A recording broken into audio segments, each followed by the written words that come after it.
Starting with question number 6, given the linear equation 2x plus 3y minus 8 is equals to 0, write another linear equation in two variables such that the geometrical representation of the pair so formed is. सबसे first वाला case हमारा क्या होना चाहिए, intersecting line, second parallel line और third coincident line. हमें तीनों cases में रेशियोज पता है, तो उस रेशियोज से हम क्या फॉर्म कर लेंगे, तीनों के लिए एक एक पेयर ऑफ इक्वेशन फॉर्म कर लेंगे. सो मेरी इक्वेशन क्या है, 2x plus 3y minus 8 is equals to 0.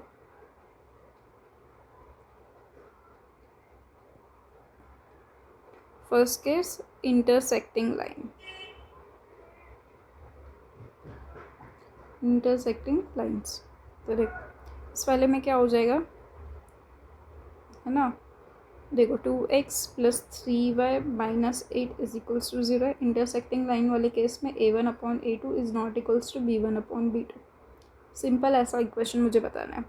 तो मैं यहाँ पे अगर 3x ले लूँ, ठीक है, यहाँ पे मैं 4x ले लूँ, ठीक है, 4y ले लूँ, यहाँ पे आप कुछ भी ले लो, कोई फ़र्क नहीं पड़ता. बस हमारा ये वाले केस में 2/3 is equal to 3/4 is not equals to 3/4.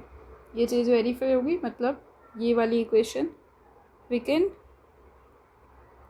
से this to pair of equation से हमारी क्या हो जाएगी, इंटरसेक्टिंग लाइन वाला केस हो जाएगा. ओके, अब देखो सेकेंड में कौन सा केस है हमारे पास, पैरेलल लाइंस. पैरेलल लाइंस वाले केस में क्या होता था, आपको केसेस याद हो जाएंगे जैसे जैसे आप क्वेश्चन सॉल्व करोगे, ठीक है. तो ये नॉट इक्वल्स टू होता था, तो पैरेलल लाइन के नो सोल्यूशन वाला केस हम बोलते थे जिसे. तो देखो अब इसमें क्या करना है मुझे, 2x plus 3y minus 8 is equals to 0. मुझे ये दोनों तो इक्वल करना है. ओके, तो मैं कुछ ऐसे फैक्टर्स ले लेती हूँ. सपोज यहाँ पे 4x ले लेती हूँ प्लस यहाँ पे मैं 6y ले लेती हूँ, ठीक है. 2 और 3 के रेशियो में आ जाएगा. और यहाँ पे लेट्स से समथिंग लाइक 9.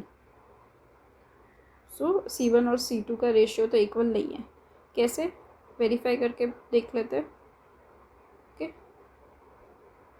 यहाँ पे 3/6 और यहाँ पे -8/9. पूरा इसको कैंसिल करते, 2 1 जा 2 2 जा, 3 1 जा 3 2 जा. तो 1/2 equals to 1/2 not equals to -8/9. So ये दो इक्वेशंस हमारी आइडल इक्वेशन बन गई पैरेलल लाइंस वाले केस के लिए. अब जाते थर्ड केस पे, ठीक है, जाते हैं हमारे थर्ड केस पे.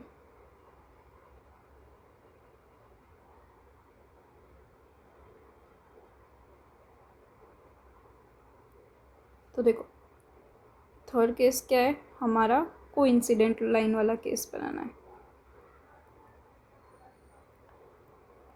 वो वाले केस में क्या होगा, तीनों रेशियोज हमारे इक्वल आएंगे,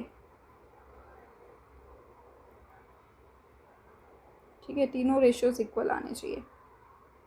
मेरी इक्वेशन है 2x plus 3y minus 8 is equals to 0.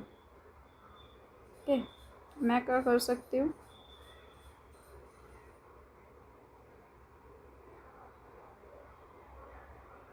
Okay, अब आप इससे चेक कर लो इक्वल है कि नहीं.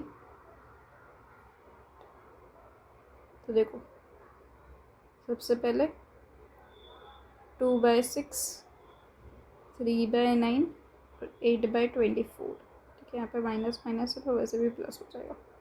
2 1 जा 2 3 जा 1 जा 3 जा 1 जा 3 जा. तो यस, ये वाला केस हमें, है ना, कोइंसिडेंट वाली लाइंस का केस मिल जाएगा. मैंने ये इक्वेशंस कैसे बनाई, मैंने जस्ट ये वाली जो हमारी इक्वेशन थी ना, इसको 3 से मल्टीप्लाई कर दिया तो मुझे एक न्यू इक्वेशन मिल गई.